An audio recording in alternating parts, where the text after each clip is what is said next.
जय श्री कृष्ण। राधे राधे। ओम नमः शिवाय। माता पार्वती की जय। आज सुनेंगे रक्षाबंधन की पौराणिक कथा।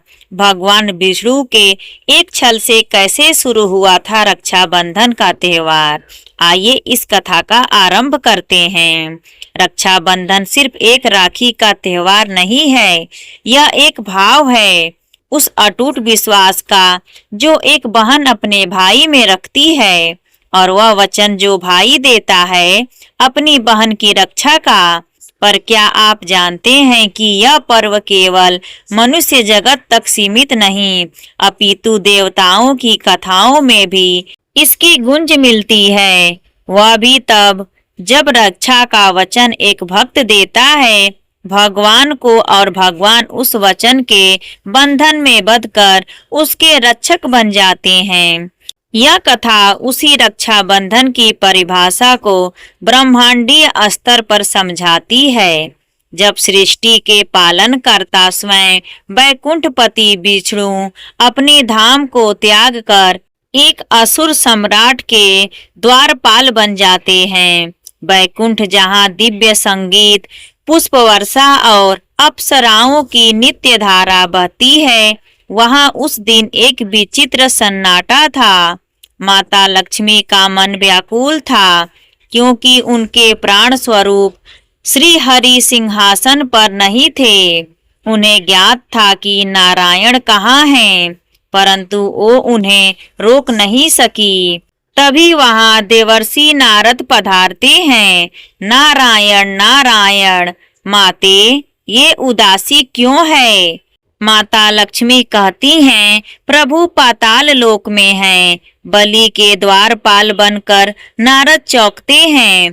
क्या देवों के देव एक असुर के प्रहरी? और तब आरंभ होती है वह कथा जो रक्षा बंधन से भी गहरा अर्थ लिए हुए है। असुर सम्राट बलि, जो प्रहलाद का पुत्र था, अपने यज्ञों और दान से इतना शक्तिशाली हो गया कि देवलोक भी कांपने लगा। वह कहता है, मैं त्रिलोक विजयी बनूंगा। शुक्राचार्य उसे सचेत करते हैं कि देवता छल में माहिर है। तुम्हारे दादा को नारायण का वचन था कि वे तुम्हारे वंश का संहार नहीं करेंगे, पर वे छल से तुम्हें रोक सकते हैं। बलि कहता है, यदि स्वयं विष्णु भी याचक बनकर आ जाएं तो मैं उन्हें भी खाली हाथ नहीं लौटा सकता। मेरा वचन ही मेरा धर्म है। और ठीक उसी समय यज्ञ के बीच आता है एक बाल ब्राह्मण वामन, और वास्तव में विष्णु का 5वां अवतार है। वह मांगता है 3 पग भूमि। बलि हंसते हुए कहता है, तुम तो मेरे दान का उपहास कर रहे हो। मैं तुम्हें संपूर्ण पृथ्वी दे सकता हूँ। पर वामन कहता है, राजन, मुझे लोभ नहीं है, मुझे बस 3 पग भूमि चाहिए। शुक्राचार्य पहचान जाते हैं यह छल है, यह विष्णु है। वे सूक्ष्म रूप धरकर संकल्प पात्र में छिप जाते हैं, पर वामन कुशा की नोक से उनकी एक आंख को भेद देते हैं। तब बलि संकल्प लेता है, और जैसे ही वह कहता है, मैं 3 पग भूमि देता हूँ, तभी वामन विराट रूप धारण करते हैं। एक पग में पृथ्वी नाप लेते हैं, दूसरे में स्वर्गलोक, और जब तीसरे पग की बारी आती है, बलि अपना मस्तक झुकाकर कहता है, प्रभु, तीसरा पग मेरे इस अहंकार पर रखिए और मुझे मुक्त कर दीजिए। भगवान प्रसन्न हो जाते हैं, पर बलि की भक्ति, उसका समर्पण उसके केवल यश ही नहीं देता, बल्कि वह भगवान को बांधने का सामर्थ्य प्राप्त कर लेता है। वह कहता है, प्रभु, आपने सब कुछ ले लिया, पर क्या मुझे यह वरदान नहीं देंगे कि मैं हर दिन आपके दर्शन कर सकूं? विष्णु मुस्कुराते हैं, हे बलि, मैं पाताल लोक में तुम्हारे साथ रहूंगा। तुम्हारा द्वारपाल बनकर, जिससे तुम हर दिन मुझे देख सको। रक्षाबंधन केवल एक पर्व नहीं है, बल्कि एक वचन और समर्पण का पर्व है, जो पूरी सृष्टि के ध्येय को भी परिभाषित करता है।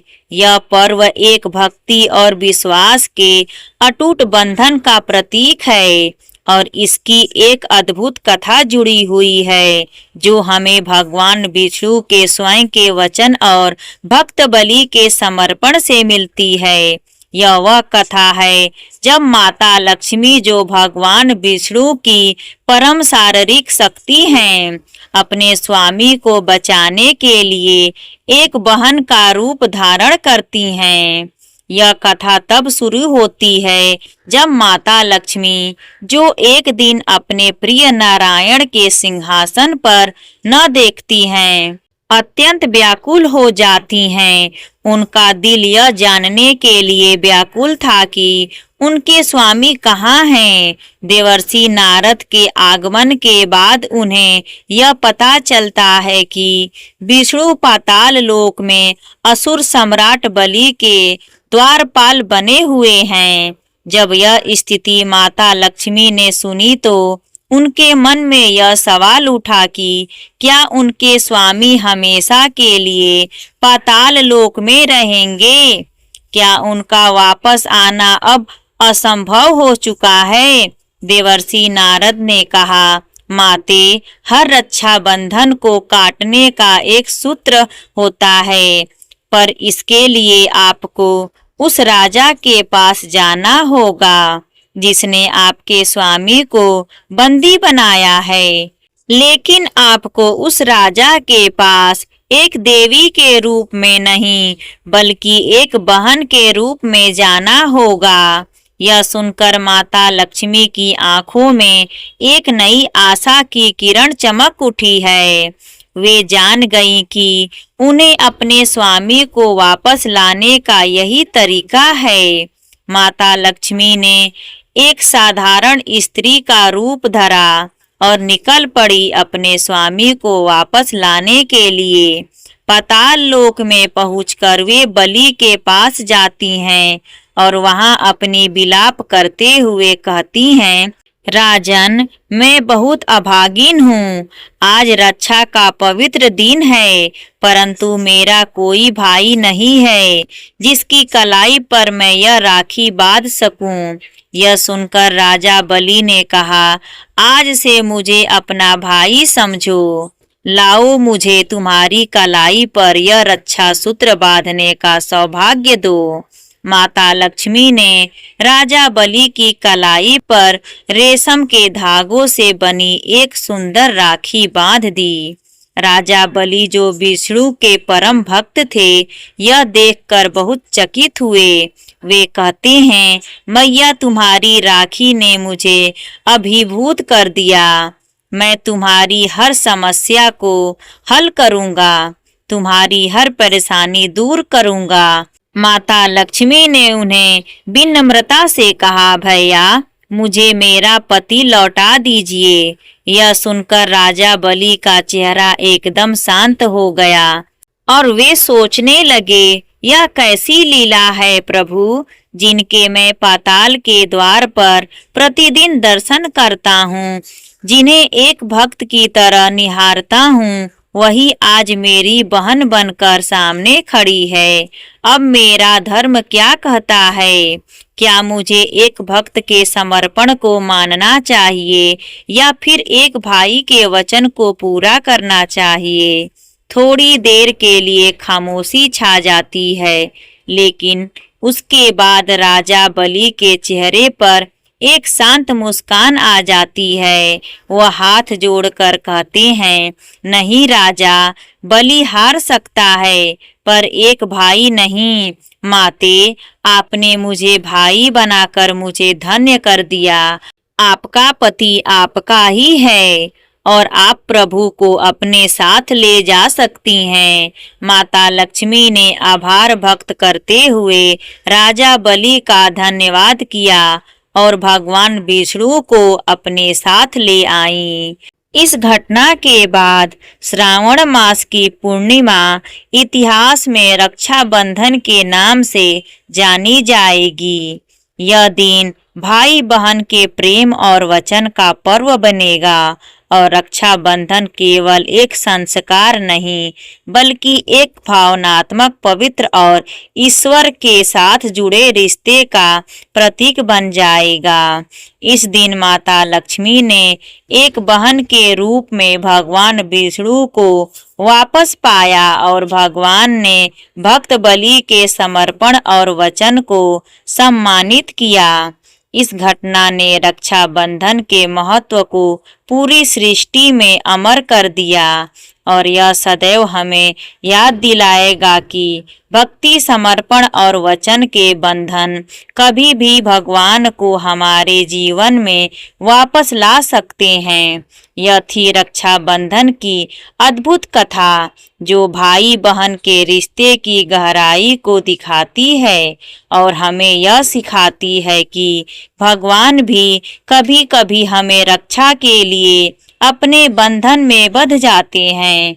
जब माता लक्ष्मी पाताल लोक जाती हैं और बलि को रक्षा सूत्र बांधकर एक बहन का स्थान प्राप्त करती हैं, बदले में बलि उन्हें वचन देता है कि जब तक यह रक्षा सूत्र बंधा रहेगा वह हर युग में श्री हरि की रक्षा करेगा और सदा उन्हें अपने पास रखेगा। यही वो क्षण था जब रक्षाबंधन की परंपरा देवों के स्तर पर जन्मी, जहाँ एक राखी ने भगवान को भी बंधन में बांध दिया और एक असुर को दिव्यता का वरदान मिला। यह कथा हमें सिखाती है कि रक्षाबंधन केवल भाई बहन का पर्व नहीं है, यह उस वचन और विश्वास का पर्व है जो प्रेम, भक्ति और त्याग की डोर से जुड़ा हो। मेरे प्रिय भक्तगण, यही थी वो अद्भुत और भावपूर्ण कथा जिसमें एक भक्त के वचन ने स्वयं भगवान को बंधन में बांध लिया और एक बहन के प्रेम ने रक्षाबंधन जैसे पवित्र पर्व को जन्म दिया। अगर इस कथा ने आपके मन को स्पर्श किया हो, आपके हृदय में भक्ति, प्रेम और रिश्तों की गरिमा को फिर से जीवित किया हो, तो इसे अपने भाई या बहन के साथ जरूर साझा कीजिए। अगर आप भी अपने भाई या बहन से सच्चा प्रेम करते हैं तो इस वीडियो को लाइक और शेयर करना ना भूलें। प्रेम से बोलिए जय श्री कृष्ण हरि ओम नमः शिवाय।